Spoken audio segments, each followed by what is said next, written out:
Hello दोस्तों, नमस्कार। कैसे हैं आप सभी? आशा करता हूँ अच्छे होंगे। तो वंस अगेन एक नई वीडियो में आप सभी का हार्दिक स्वागत है। Healthy wise and dry channel आप सभी का हार्दिक स्वागत करता है। तो देखिए, प्रतिदिन की भांति मैं आज फिर एक नई हेल्थ टिप्स, हेल्थ जानकारी के साथ प्रस्तुत हूँ। तो देखिए, जो स्वास्थ्य से जुड़ी विभिन्न प्रकार की समस्याएं होती हैं, उन सभी का अलग अलग तरह से उसका ट्रीटमेंट किया जाता है। सावधानियाँ भी अलग अलग तरह की होती हैं। तो इसी श्रृंखला में जो मैं आज टॉपिक है, इसको बोलते हैं एडिनॉइड। एडिनॉइड क्या होता है? कंठ सालूक के नाम से जाना जाता है। हिंदी में इसको कंठ सालूक बोलते हैं। और ये कैसे होता है, किस एज ग्रुप में ज़्यादा पाया जाता है, और इसका कारण क्या है, और इसको कैसे हम घरेलू उपचार से ठीक कर सकते हैं। कहीं कहीं ऐसी सिचुएशन होती है, हम लोग ट्रैवल कर रहे हैं या कहीं ऐसी दूर दराज ग्रामीण क्षेत्र में चले गए हैं, तो वहाँ पर अगर दवाएं उपलब्ध नहीं है तो बहुत सारी ऐसे घरेलू उपाय हैं जिससे हम चीज़ों को ठीक कर सकते हैं, रोगों को, है ना, कुछ समय के लिए तो अपना बचाव कर सकते हैं। तो ये चीज़ हमें समझने की ज़रूरत है। तो देखिए, एडिनॉइड एडिनॉइड क्या होता है? एक तरह से ग्रास जो नली होती है हमारी, ये ग्रास नली होती है एडिनॉइड। तो ग्रसनी की अतिवृद्धि यानी hypertrophy of the pharyngeal tonsil, जो टॉन्सिल्स होते हैं उसमें क्या होता है, एक तरह से अतिवृद्धि हो जाती है, बढ़ जाना हो जाता है, तो वो एडिनॉइड कहलाता है।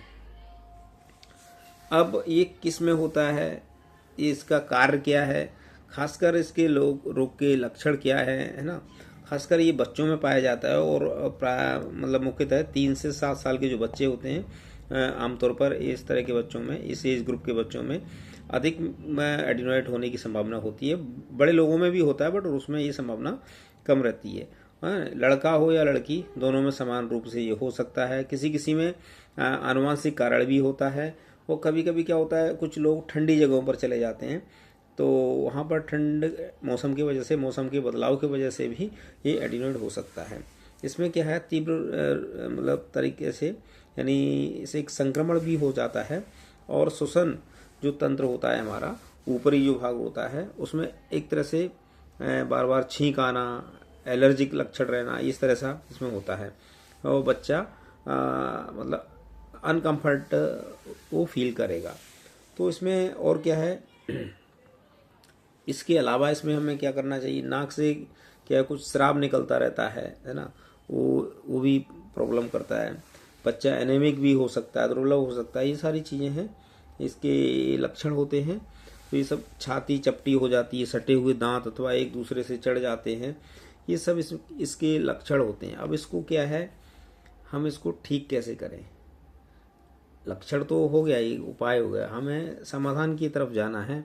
समाधान हम कैसे कर सकते हैं? समाधान के लिए हमें इसका सही सटीक जानकारी होना अति आवश्यक है कि एक्चुअल में एडिनॉइड है या टॉन्सिल है, कि सर्दी से हो गया है, क्या कुछ और प्रॉब्लम है। तो सबसे पहले हमें परख होनी चाहिए सही, है ना।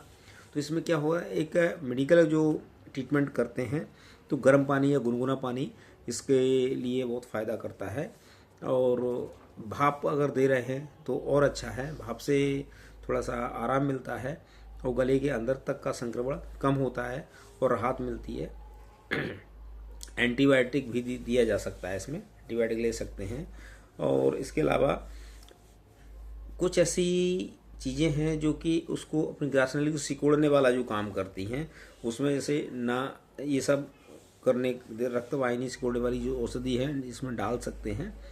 और इसमें प्राणायाम किया जा सकता है। प्राणायाम से बहुत अधिक लाभ मिलता है। जैसे कि प्राणायाम, अनुलोम विलोम करते हैं,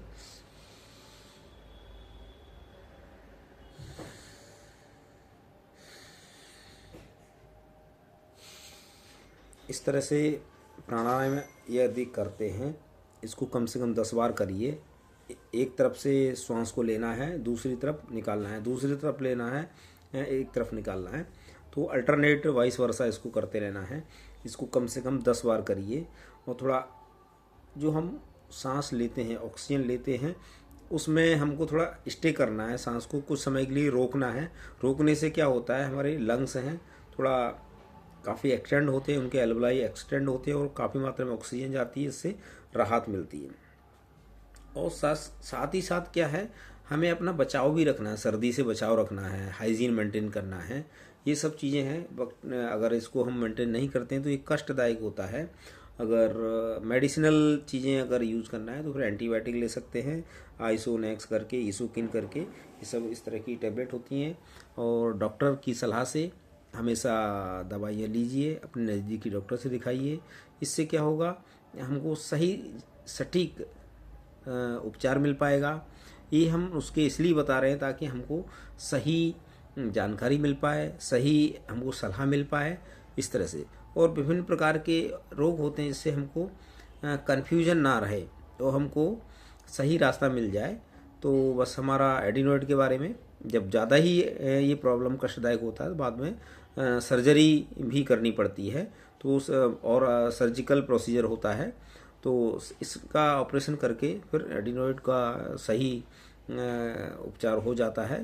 तो हमारा ये उद्देश्य है। अगर आपको ये सब जानकारी अच्छी लग रही है तो हमारे वीडियो को लाइक करें, हमारे चैनल को सब्सक्राइब करें और लोगों को शेयर करें। इससे लोगों का भला होगा और लोगों को मदद मिलेगी। वीडियो में अंत तक बने रहने के लिए बहुत बहुत शुक्रिया, धन्यवाद, बाय बाय।